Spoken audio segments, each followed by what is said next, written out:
Welcome to LRMania Reviews, and tonight I'm here to give you my review for WWE Hell in a Cell. So the show is about to start.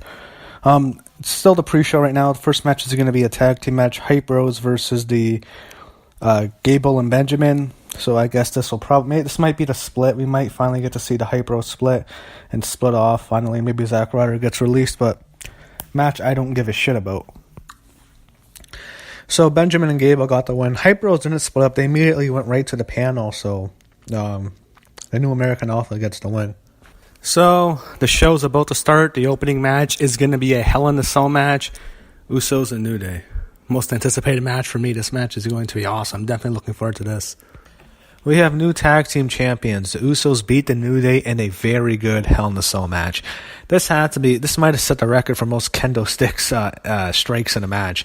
They used all the kendo sticks. They used the New Day's rainbow kendo sticks. They used the traditional kendo sticks. They had Xavier Rhodes handcuffed. I mean, they used so many kendo sticks. This is a kendo stick in a cell match.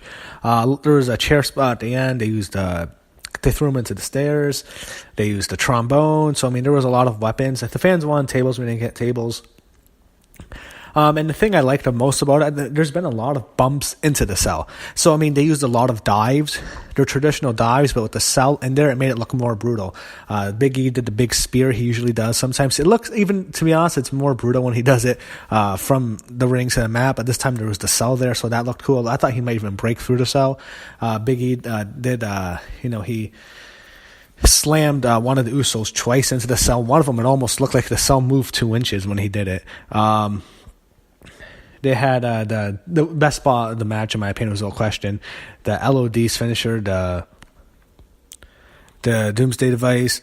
They did that like as a dive onto the New Day, onto the cell. That was really, really cool. So, match was really good. I enjoyed it. We have new champs. They used I like the finish, how they used the handcuffs. I really think the New Day is going to be multiple time tag team champs. The only thing I don't like about this, I don't think this is the end of the feud. I think the feud will continue. I think it should end in Hell in a Cell, but obviously it won't. But not to complain too much. Match was really good. So I guess I missed it. I wasn't paying attention to the pre-show. It's a triple threat match. It's AJ Styles, Baron Corbin, and Ty Dillinger in a 3 for the U.S. title. Did not know that. AJ Styles was being interviewed backstage, and he compared his match to. He used a verse from the great Tom Petty song, I Won't Back Down, one of my favorite songs. You can stand me up at the gates of hell and I won't back down. No, baby, I won't back down. That was terrible, I know, but he didn't really sing it. He did it in the verse, but he just kind of quoted it, but that was cool, anything to tribute to late great Tom Petty, an all-time legend. So definitely rest in peace, Tom Petty. So, really sad to hear he's gone. And that, however, was not the next match. Next match is Randy Orton and Rusev, the match I have the least interest in. Well, actually, no, Rude and Ziggler, probably. But this match I don't want to see. So Randy Orton beat Rusev. I didn't really pay much attention to the match. Last few minutes of the match got good. I just don't really care. So Orton wins. Hopefully this feud is over. So the triple threat match is going to happen. It's up next. Triple threat match has been good. It's long. I just don't care. I haven't been paying attention. On and off. I know it's my job to review. I just haven't been into it. Hopefully the match gets better. It's not too. Don't care about the program. Well, you know what? It would be a lot worse if he was the WWE champion. But then again, maybe not, because Jinder Mahal's the champion. So we now have. The reason, think about it. SmackDown can't draw shit. They have terrible attendance. Your 2 main champions are Jinder Mahal and Baron Corbin. Maybe even Carmella as the SmackDown Women's champ after this show. Who knows what's going to happen, but you have Jinder Mahal and Baron Corbin as your 2 main champions. Yeah. People wonder why SmackDown can't draw shit and their ratings are fucking in the toilet. But you know what? At least Corbin's not the WWE champion. And maybe AJ gets to go for the title. Maybe he'll be the one to beat Jinder. If Jinder doesn't lose to Nakamura, maybe AJ will take the belt from him. In fact, that's what I think will probably happen. But Baron Corbin's your U.S. champion. The match was a good match. I wasn't paying attention because I just don't care. Anything with Baron Corbin, I don't want to watch. Even AJ, as much as I love AJ, anything that's Baron Corbin, I just don't want to watch. Now, I'm excited for this next match. Women's Championships next. Charlotte and Natalya. Definitely, these two They've had some great matches. Definitely looking forward to this, and this also could be where Carmella cashes in. We'll see what happens, but I'm definitely pumped up to see this match. So, I thought the match was a good match. I thought they're having a solid match. It was good until the ending, and the ending kind of ruined it. However, in the match, the whole story of the match was Natalya working over Charlotte's knee. She had been damaging her knee for early in the match, and throughout the match, she worked on it. She had her in sharpshooter. Charlotte escaped. And the finish of the match came. I didn't really understand. It doesn't make sense from a logical perspective. When Charlotte's trying to sell an injured knee, why does she have to clamp the ropes 3 times to do a moonsault, and it's taking her forever? Don't you think Natty can get up and realize? Anyway, the end of the match comes when she does the moonsault from the top rope onto Natalya on the outside. But Natalya decides to grab a steel chair and hit Charlotte in the knee, injuring her knee more, and Charlotte wins by a disqualification, which is a very disappointing finish. We didn't get any cash-ins, no title change, just a DQ, just a way to extend the feud, I guess. I mean, it is what it is. Yeah, kind of sucked. The ending really sucked.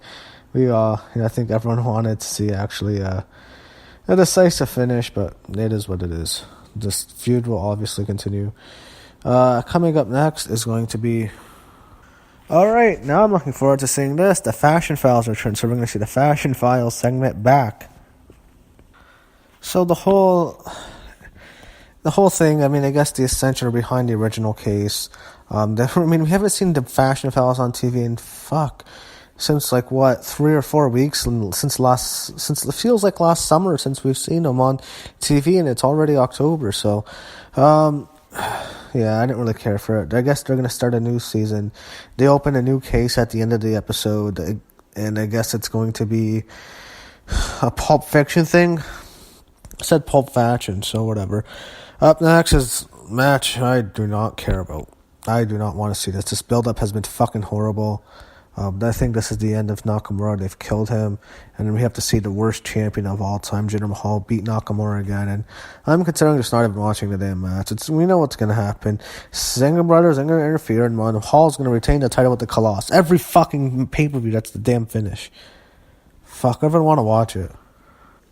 I don't know if I've ever seen a guy completely devalue a world title like Jinder Mahal has devalued the WWE title. This is in the middle of the match on the pay-per-view. Every single title match he's had, it feels like it's not even the main event. He is so fucking terrible. I mean, he is the worst champion ever. He looks small, and maybe he's off the steroids, but he still looks huge. I mean, you can still see the bitch tits. That's immediately you know someone's on steroids. A guy's on steroids when you see the bitch tits. He definitely has those bitch tits, so... He's fucking juiced up, worst champ ever. Man, I hate wrestling. Wow. They had Mahal pin him clean in the middle of the ring. Nakamura is dead. They killed Nakamura dead. He is done. Why? Because fuck you, that's why. And fuck you, India. Go fuck yourselves. You're fucking not doing shit. You're not bringing any revenue in. And the fucking... North America has to suffer because of India. It's this fucking shit champion. The biggest fucking bum in WWE history. He's a fucking shitty champion. That match was fucking garbage. He is terrible. He is awful. He is trash. He is a bum. Anyone who wants to defend him, you just have WWE's... You have their balls in your mouth. That's all I can say.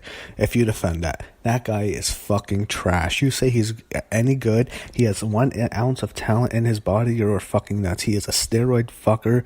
He's juiced up on steroids. He just happens to be Indian because the company wants to break into the market of India. So he juices up on steroids and gets the opportunity. He is fucking horrible. He is a horrible wrestler. He was in there with one of the best wrestlers in the world, and he had a fucking shit match on a pay-per-view. That match was fucking trash. It was garbage. They have killed Nakamura. Mahal is the worst champion ever. He is a fucking bum. He is terrible on the mic. He can't cut a promo. He doesn't even get much of a reaction. All he does to get a reaction is talk bad about the United States. You could have any heel talk bad about the United States, you'll get booed. It's fucking horrible. Anyway, Kevin Owens is cutting a promo. Up next is the piss break match. I'm not gonna really... Piss break match is up next. Bobby Roode and Dolph Ziggler. I don't live far from Detroit. It's about, hour and a half kind of drive. I am so happy I didn't go to the show. I was considering going to the show as soon as last week. I was considering buying a ticket, but I didn't have time to. I was busy. and I just ran out of time. I just didn't get a ticket, and I couldn't make the trip. But I was disappointed after I saw the first match. Man, I wish I was there. After seeing the Mahal match, and him beating Nakamura cleanly again, thank God I didn't go to that fucking piece of shit show. Fuck that. I've not paid 1 ounce of attention to Ziggler and Rude. Just waiting for the Hell in a Cell to start. Crowd is so dead here. I mean, this is hurting Bobby Roode. Dolph Ziggler, man, anything he's in is just fucking terrible. I don't even want to see this guy. I just want this guy off my TV screen. I don't want to see him anymore. He has to go away hate with me. This is exactly like that Ziggler Nakamura match, and Ziggler dominated 90% of the match, and he's dominating the whole match with Bobby Roode. It's not going to do anything for Bobby Roode, and he's going to be a failure. I'm thinking to myself, 9 times out of 10, WWE will drop the ball on the talent they bring in. When it's a big name, they drop the ball 9 times out of 10, and they've already dropped the ball with Nakamura, and they're about to drop the ball with Bobby Roode right now. So I don't care. They gave Roode with the win with the tights, and they have Ziggler attack him after the match. Holy fuck, they've killed Bobby Roode. They've managed to kill Nakamura and Bobby Roode in one show. Remember when they were headlining the NXT TakeOver shows and having great matches, and they've already ruined them both on the main roster? Fuck off, Vince, man. You are so fucking terrible. Oh, man. They're so bad. This fucking company sucks. SmackDown sucks. You can see the empty seats like crazy. Man, I hope no one goes to SmackDown anymore, and I hope the ratings go into the shitter, and I just hope no one attends the show anymore. So, main event's up next. I mean, Jinder Mahal kind of ruined the show for me. I really don't care anymore.